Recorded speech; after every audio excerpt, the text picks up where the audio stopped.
নজর রাখবো পরবর্তী সংবাদে।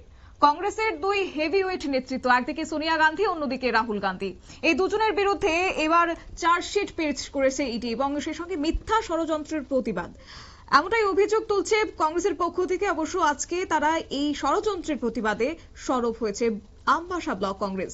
নরেন্দ্র মোদীর রাজনৈতিক প্রতিহিংসা চরিতার্থ করতে ইডিকে ব্যবহার করে কংগ্রেস নেতা রাহুল গান্ধী এবং সোনিয়া গান্ধীকে হেনস্থা করছে ইডি।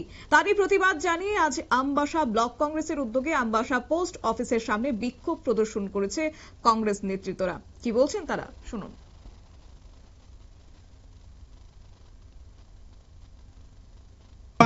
ভারতবর্ষের যে সরকার পরিচালিত হচ্ছে বিজেপি নামক সরকারটা, এই সরকারটা ভারতবর্ষের যত বিরোধী দল আছে সবদেরকে ইডিয়ে লাগিয়ে দেওয়া হচ্ছে। ইদানিং দেখা গেছে আমাদের সোনিয়া গান্ধী এবং ভারতবর্ষের বিরোধী দলনেতা শ্রী রাহুল গান্ধীজির উপর ওই নির্বাচিত ও অর্থনৈতিক এবং প্রতিহিংসামূলক চরিতার্থের কারণে তাদের প্রতি ইডি লাগিয়ে লেলিয়ে দেওয়া হচ্ছে। বিগত দিনে দেখা গেছে সিবিআই তাদের বিরুদ্ধে লাগিয়ে দেওয়া হচ্ছে। আমাদের কংগ্রেসের বক্তব্য হলো ইডি ভারতবর্ষের এবং সিবিআই সুপ্রিম কোর্ট একটা নিরপেক্ষ সংস্থা। আমাদের বক্তব্য হলো যদি শুধু কংগ্রেস কেন, বিরোধী দলের উপর কেন ইডি লাগানো হয় এবং সিবিআই লাগানো হয়?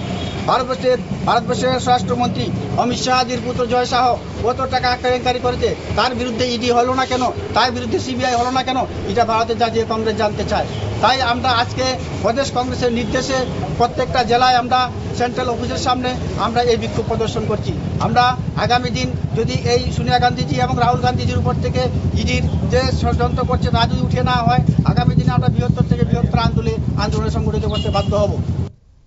আপনারা শুনলেন কংগ্রেস নেতৃত্বদের অভিযোগ। এবং আজকের এই বিক্ষোভ মিছিলে উপস্থিত ছিলেন আমবাসা ব্লক কংগ্রেসের সভাপতি রূপম ধর পুরকায়স্থ সহ ব্লক কংগ্রেসের অন্যান্য নেতৃত্বরা। ব্লক কংগ্রেসের সভাপতি রূপম ধর পুরকায়স্থ বলেন, মিথ্যে ষড়যন্ত্র করে ফাঁসানো হচ্ছে সোনিয়া গান্ধী ও রাহুল গান্ধীকে, কিন্তু অমিত শাহের ছেলে জয় শাহ কেলেঙ্কারিতে তার কেলেঙ্কারি দেখতে পাচ্ছে না ইডি, এমনটাই জানিয়েছেন তারা। এবং একই সঙ্গে তারা বলছেন যে শুধুমাত্র ইডির নজরে রয়েছে বিরোধী দলকে হেনস্থা করা। তার প্রতিবাদ জানিয়ে আজকের এই বিক্ষোভ প্রদর্শন আমবাসা ব্লক কংগ্রেসের।